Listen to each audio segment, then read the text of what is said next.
દર્શક મિત્રો, રેમી ન્યૂઝમાં આપ સર્વનું હાર્દિક સ્વાગત છે। નજર કરીએ આજના મુખ્ય સમાચાર પર।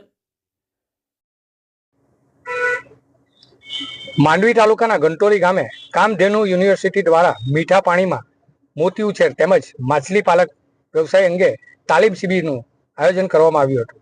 રાજ્ય સરકારના મંત્રી કુંવરજી હળપતિની અધ્યક્ષસ્થાને આ કાર્યક્રમ યોજાયો હતો। માંડવી તાલુકાના આદિવાસી ગામડાઓમાં સખી મંડળની બહેનો કઈ રીતે પગભર બને તે હેતુ સાથે વિવિધ કાર્યો થઈ રહ્યા છે। ત્યારે માંડવી તાલુકાના ઘંટોલી ગામે સખી મંડળની બહેનો માટે એક કાર્યક્રમનું આયોજન કરાયું હતું। રાજ્ય સરકારના આદિજાતિ વિભાગના રાજ્યમંત્રી અને સ્થાનિક ધારાસભ્ય કુંવરજી હળપતિની અધ્યક્ષસ્થાને આ કાર્યક્રમ યોજાયો હતો। ઉકાઈ ખાતે આવેલા કામધેનુ યુનિવર્સિટી દ્વારા એક તાલીમ શિબિરનું આયોજન કરવામાં આવ્યું હતું।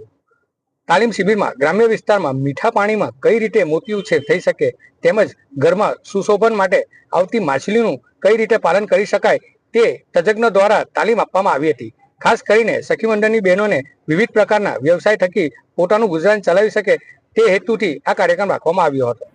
ગુજરાત સરકારના માધ્યમથી ઉકાઈ જળાશયના નીચેલા ભાગે એક કામધેનુ યુનિવર્સિટી આવી છે। એ યુનિવર્સિટીના મારા અધિકારી સ્મિતજી અને ઘંટોલી ગામમાં જે હબ બનાવવા તરફ અમે આગળ વધી રહ્યા છે એ ગામની સખી મંડળની તમામ મારી સખી મંડળની બહેનો અહીં ઉપસ્થિત છે।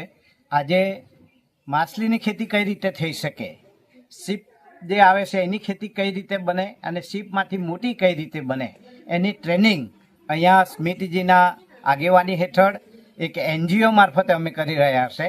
અને એનું જો કોઈ કારણ હોય તો ગુજરાતની જે સખી મંડળની બહેનો છે એ સખી મંડળની બહેનો પોતે પોતાના ઘરમાં પોતાનો ધંધો કઈ રીતે કરી શકે તેના માટે માછલી ઘર બનાવે, માછલીનું બિયારણ નાની નાની નખ જેટલી માછલી એ પોતે એના ઘરમાં બિયારણ છોડે, પીપમાં છોડશે અને ત્યાર પછી જે 2 આંગળી 3 આંગળી જેટલી માછલીઓ થશે મોટી અને ત્યાર પછી 40 થી 50 60 રૂપિયાની એ માછલીનું વેચાણ કરશે અને ધીરે ધીરે આ સખી મંડળો પગભર બનશે।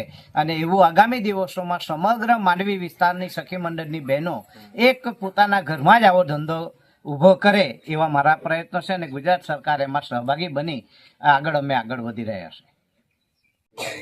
કામધેનુ યુનિવર્સિટી ઉકાઈ તરફથી સુશોભન માછલી અને મીઠા પાણીના મોતી કઈ રીતના એમની ખેતી કરવામાં આવે એના માટે અમારા ઘંટોલી ગામમાં એક તાલીમ રાખવામાં આવી છે અને ત્યાં અમારા બધા સખી મંડળના બહેનોને અમે બોલાવીને તાલીમ રાખેલી છે કે એ તાલીમમાં બધા બહેનોને તમે ઘર બેઠા આજે કઈ રીતના માછલીનું ઉત્પાદન કરીએ અને એનું માર્કેટિંગ કઈ રીતના કરીએ અને એ માર્કેટિંગ નિમાગ્રેન એનર્જી દ્વારા ધર્મેશભાઈ કરવાના છે અને એ માછલીના નાના નાના બચ્ચા આપણને એ લોકો બિયારણ આપશે અને એ મોટી થઈને આપણે એ લોકો ખરીદી કરી લેશે।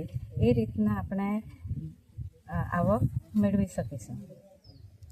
પાણીમાં મત્સ્ય ઉછેર દ્વારા આપણા ગામના સખી મંડળોને કેવી રીતે આગળ પગભર કરશું આ બાબતે કામધેનુ યુનિવર્સિટી દ્વારા આજના રોજ અહીંયા ડિંગોલી ગામમાં આ તાલીમ કાર્યક્રમ રાખવામાં ઘંટોલી ગામમાં આ કાર્યક્રમ રાખવામાં આવેલા છે। એમાં આ ચીપ છે જે આપણા મીઠા પાણીમાં મળે છે એનાથી શસ્ત્રક્રિયા કરીને કેવી રીતે મોતી એમાં અંદર બનશે આ એના ભાગનો પાછળનો આ તાલીમ કાર્યક્રમનો મુખ્ય ઉદ્દેશ છે। અને નાના નાના મોડલ વિકસિત કરી જે બહેનોને ઘરના વાડામાં કેવી રીતે આપણે સુશોભન માછલીનો એક હબ આ ગામ આગળ વધે આ બાબતે આ તાલીમ કેન્દ્રની મુખ્ય અપેક્ષાઓ છે। ધન્યવાદ।